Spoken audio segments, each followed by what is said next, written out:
Hi, this is Rachel on Recovery. We're here with Holly, and she's going to tell us a little bit about herself, and then we're going to ask some questions for First her. of all, thank you, Rachel, for having me on this. Getting to share my voice, which is absolutely phenomenal. As you can tell by my accent, I'm from Australia. I'm 43. I'm the mother of a beautiful 17, about to be 18-year-old boy, Jalen, who I'm very proud of.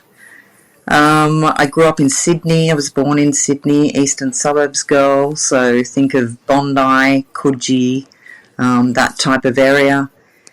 I'm now based in Brisbane, where the 2032 Olympics is going to be held, and I work in the background of business, and I've come from a strong sales, business and marketing background. I've studied criminology on my time away from work, which is very rare. I like to get into my creative side, so I love cooking, writing. I'm doing a makeup course at the moment to sort of give me an outlet other than the work that I'm in at the moment. Very close with my beautiful family, and my heritage is of Maori, New Zealand descent, and I also have Czechoslovakian and a bit of Finnish in there as well. That's basically me. Okay. All right. We're going to ask some questions. So tell us how you got in. What are things you've done for recovery? So I guess to add to the intro, I was a professional and elite athlete from a very young age. Broke numerous state records as a junior, and I was a sprinter, 100, 200, 400 metre champion, even long jump. Unfortunately, I switched coaches at about the age of 10, and I was sexually abused by my running coach for numerous years. So, I went from an elite sprinter to he changed my distance to middle distance, which I naturally progressed to anyway and started winning state titles and breaking records there as well. But I guess as the abuse progressed, I started turning my back on my running. So I gave away an opportunity at a scholarship and around the age of 17, and through my running away, even though I was able to break free from my coach at around 15 years of age, I think back then the damage had been done for me, so I just wanted to get as far away from running as I could. Finished school, I kind of went down a rabbit hole, didn't know where I was in life or what I was going to be, because I was naturally a great runner, so my goals and views were the Olympics, the Commonwealth Games, heading over to America to pursue running and a great career, and that sort of was just taken from me. So a lot of things happened after running, so a lot of tragedy, a lot of trauma, pushing things away, people away. I became the perfectionist, I became the night owl, and didn't really know what to do with my life. So I think I had to go through all of that, though. That's the interesting thing I've learned through it all. You have to hit rock bottom, I think, numerous times, and flip your life and start being a bit more accountable. And that's, I guess, for me, when you go through all of those ups and downs, you really do have to start looking at yourself in the mirror and asking what it is you can do to start changing your life, despite the trauma that, sadly is always going to be there. But I started trying to find ways to not place the blame on everyone else and everything else, and look at really what I could do to start finding better ways to accept what my past was. So, Okay. So what type of things have you done for recovery? Therapy, EMDR, any of that? therapy came later on in my life, and I think this is a general thing that happens to a lot of survivors, I guess, that have been in the same types of trauma and abuse that I have been in. You think you're going through therapy and you think you're helping yourself at times, but you're really not, as I've found out. But as I started getting older, having a child, having to put someone else first in front of myself, their needs, their feelings, their emotions, their growth. I did have to start looking at different ways of accepting the trauma and healing. And some of those things that worked really well for me, I guess, was tapping back into exercise. The one thing that I was great at and I really thrived on, that unfortunately was soured and bittered by the sexual abuse that I went through, I pushed away for most of my life. But then tapping back into that got my mental stimulation back, gave me that challenge, and also relieved a lot of my stress and anxiety. I've been diagnosed with very high anxiety, but it doesn't tire me out. I work the opposite. I have too much energy, so being able to get back into my exercise. I tried meditation, I tried yoga, I tried all of those different things, and they didn't work for me. And when I say they didn't work, I gave them a try, but I just didn't connect with those type of things. So it wasn't true for me. I wasn't being true to myself by just going through the motion of meditating or journaling. So some of the things that really helped me was nutrition. I know if I eat well and I eat balanced and I don't fuss over food and I don't cut things out, that gives me a really great balance in my life. So nutrition's always been very important for me. Vitamins every day, magnesium to help my nervous system, iron. I'm a red meat lover. I love my iron, because when you're going through triggers or even flashbacks and having to deal with the trauma that I've been through daily, knowing that you have a really strong nervous system and immune system to back you up even through those tough times is really, really important for anyone, I think. So, and I don't think enough emphasis these days is put on nutrition when recovering from trauma. So nutrition, vitamins, and then good old counselling. It wasn't till I actually reported my coach and went through the process of the police station, detectives, and going through the court process. That's when some really, really experienced psychologists in sexual abuse trauma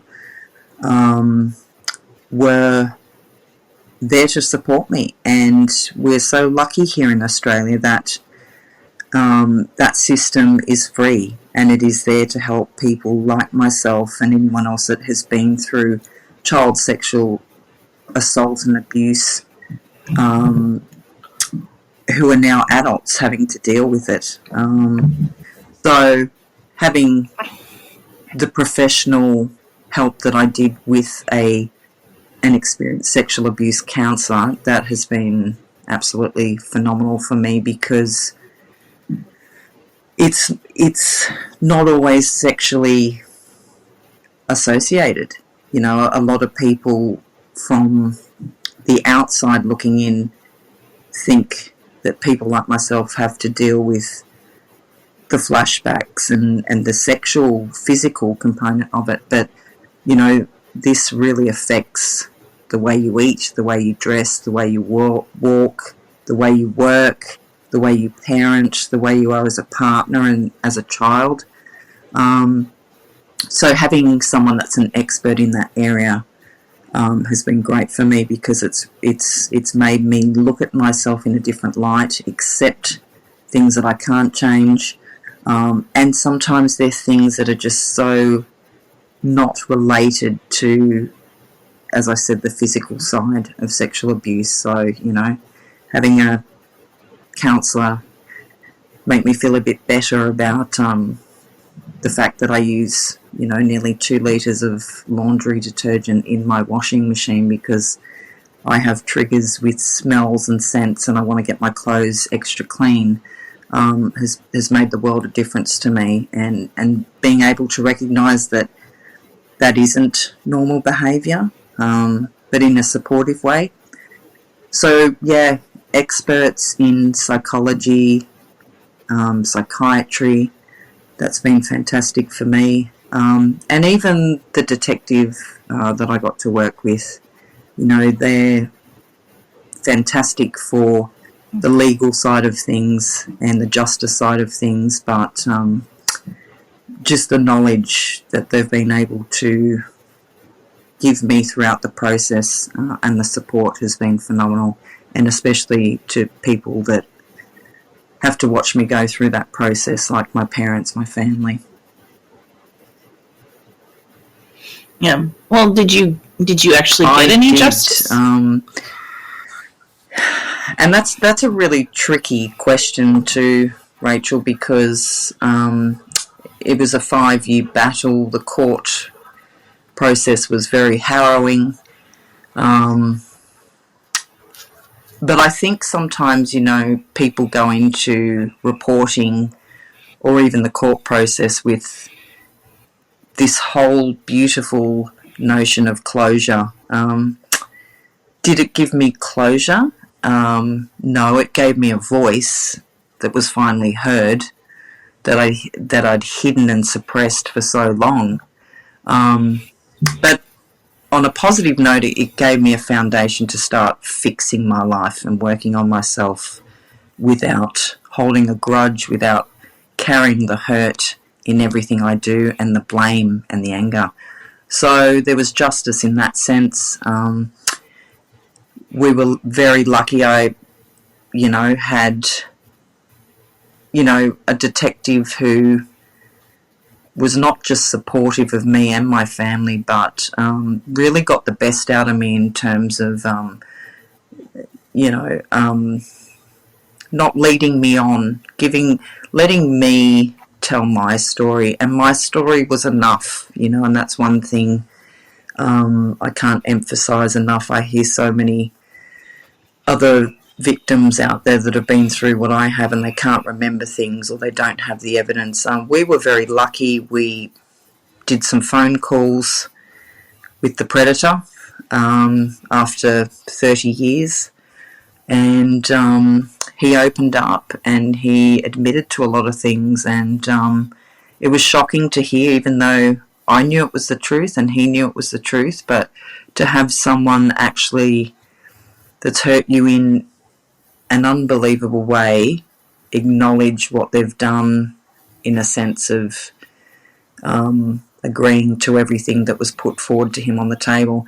Sadly, though, when he was arrested, he said he was innocent, so he took me to a trial. So that wasn't a surprise, because that was what predators do. It was a little controlling switch again, and I was ready for it at the age of 36, 37 to take it right through to court.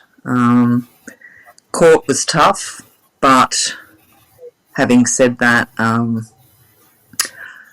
my greatest sense of justice was that I was heard, that I wasn't just heard by a jury and a judge, but I made him listen to everything I had to say, which was phenomenal for me, and being able to step up into that healing space. So he was going to listen to me this time, and I controlled the shots in court, which gave me so much power. Didn't heal me, still hasn't, and I don't, I still have questions that I now know will never be answered, but I felt a great sense of justice by putting accountability back on a horrible person that has hurt other people after me, and potentially, once he gets out of jail, and he got sentenced to 8 years in jail. He's now a registered sex offender. So I've done my bit, but I'm glad I did it for me above all, because I think a lot of us go into these situations wanting to do it for others to come, or others that have been before us. I did it for me because I realised I valued my life so much that in order for me to move forward in life, I needed to hold him accountable, not just the judge, I needed to hold him accountable. So. No. Very few of us get justice, but it's coming more and more prevalent these days. And the laws are changing, and I don't know what the laws are in Australia. They seem to be more friendly, or at least in your case. Yeah.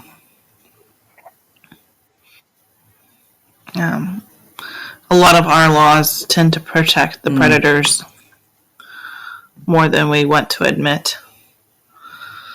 Especially the courts. The court system, I mean, the cops are usually feeling like their hands are tied, and so a lot of it is just changing legislation, especially the statute of limitations. We don't, that's gone now here. I think, and it's really hard because, when I started the process, I have a mind like an elephant. I don't forget a thing, but, it's one of those things that I remember my detective saying to me, just remember to tell the truth, and what can you remember? And, I wish I could forget. I had one of those minds that it was just constantly, well, I'm going to tell you the truth, obviously, but there's not much I don't remember, because for me it was just like I lived constantly to try and forget these things. So for me, it was easy in that sense, but it's also hard because, how do you go back to, I'm 43, how do I go back to a 10-year-old? I mean, it's not like when I was going through what I was going through, I was documenting it. I wasn't writing these things. You hide these things, but I remember the moments, and I remember the feelings, and smells and scents were very big for me. So, and they still are to this day. I can smell pine cones, and I'm right back in Centennial Park where it, some of the sexual abuse would take place. So, but I get over it a lot quicker these days. And, I just had a great team around me. I had my truth. And I guess there are other people, he didn't really have a strong team behind him, so I think that's what lacked on his part as well, in terms of he didn't really have anyone that backed him, and those that did were complete and utter liars, and it was shown in court. So, or they were jaded, they were athletes or people that knew him way after the sexual abuse ever happened to me. So it just wasn't relevant in his case. But, we had great evidence. Were there other victims? Not that came forward with pressing charges. But there were some other people that were groomed and had instances, yes, absolutely, and a couple were actually going to be called forward as witnesses on my side, and willing witnesses, but the Crown prosecutor that looked after my case, who was absolutely amazing, Luigi Lungo, didn't need to bring them in. He thought basically what we had was enough. And we had the phone calls, don't forget, too. We had two, I think they were like 40-minute calls, which was great, put into evidence. And surprise, surprise, the predator side wanted those tapes thrown out of court, which didn't happen. But yeah, we kind of didn't really need it. Okay.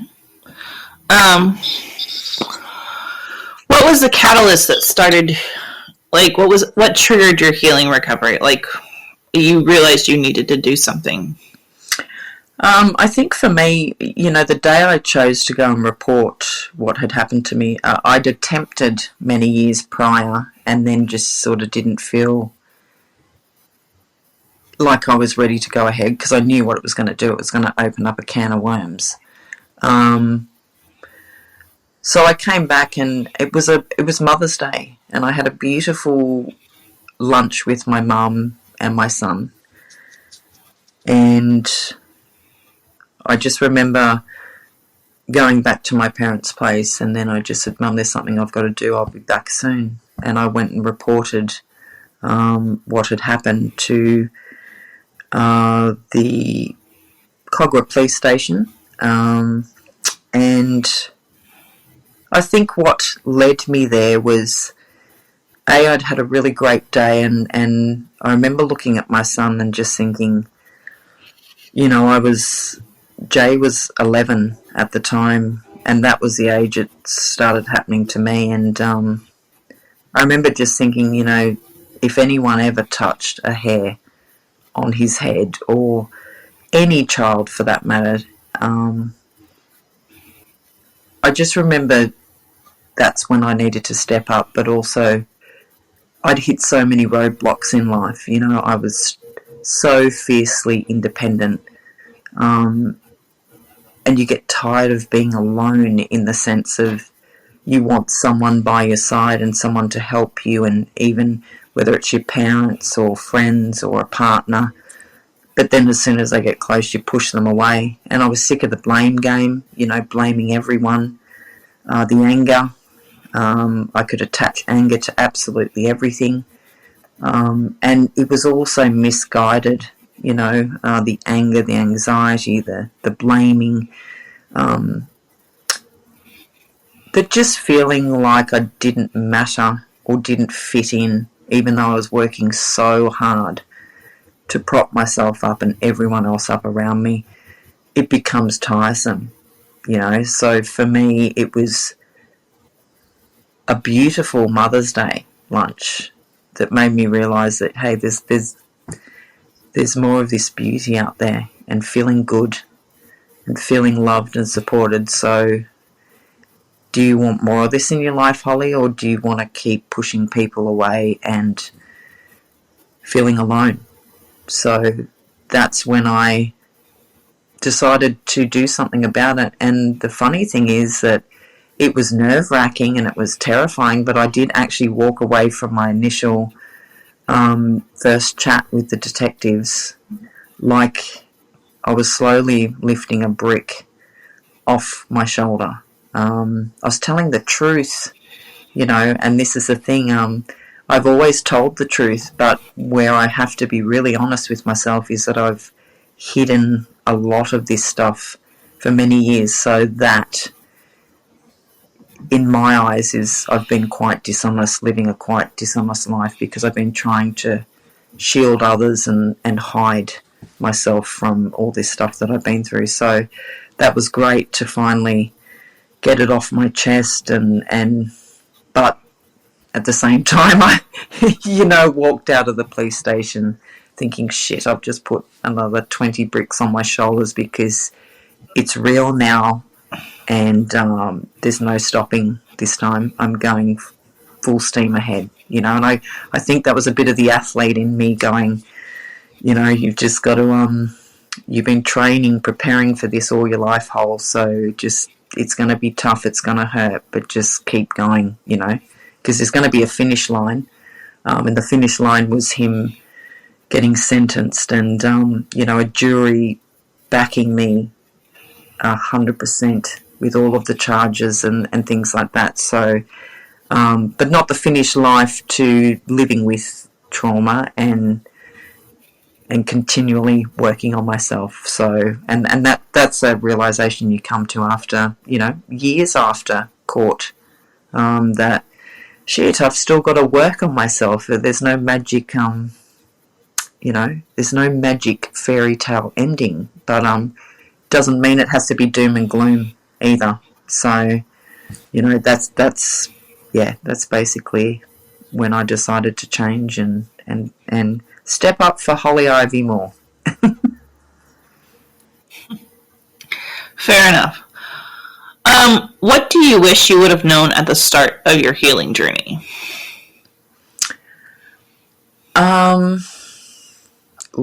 That's a good question.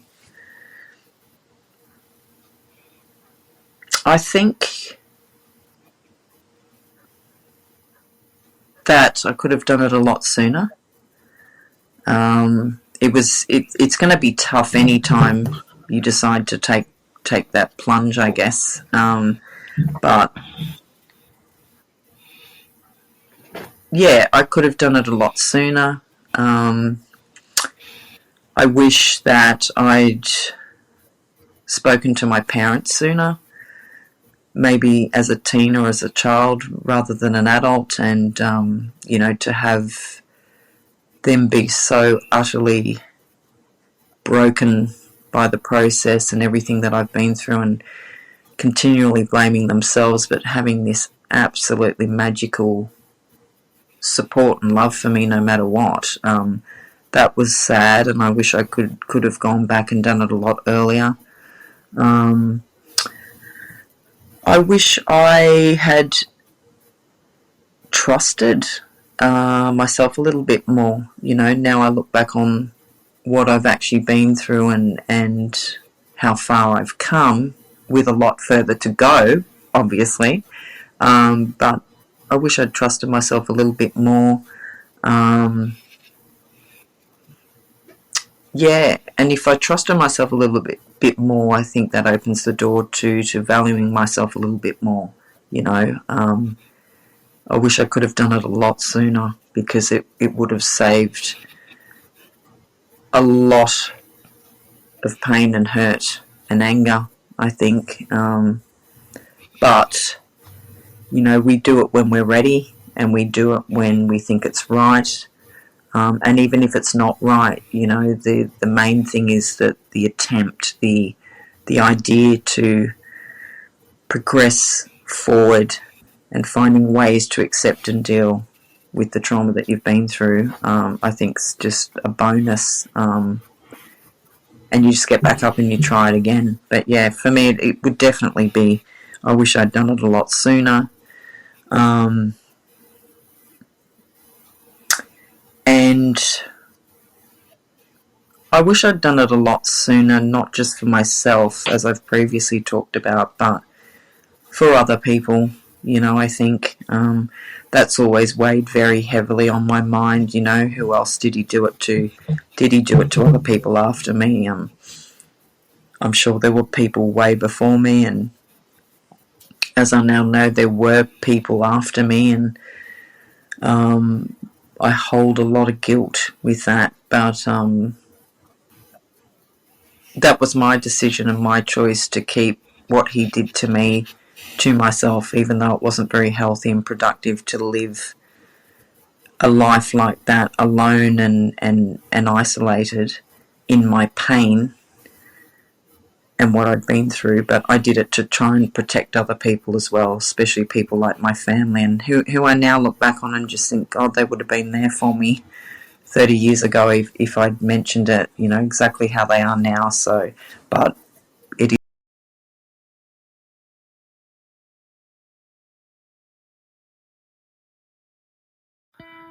Thanks, guys, for listening. Holly will be back next week at 10 a.m. to tell the rest of her story on Central Time Zone. If you have any questions, reach out to RachelOnRecovery.com. Always follow us on your favorite podcast platform or on social media. And you can always subscribe to us on YouTube. Thanks.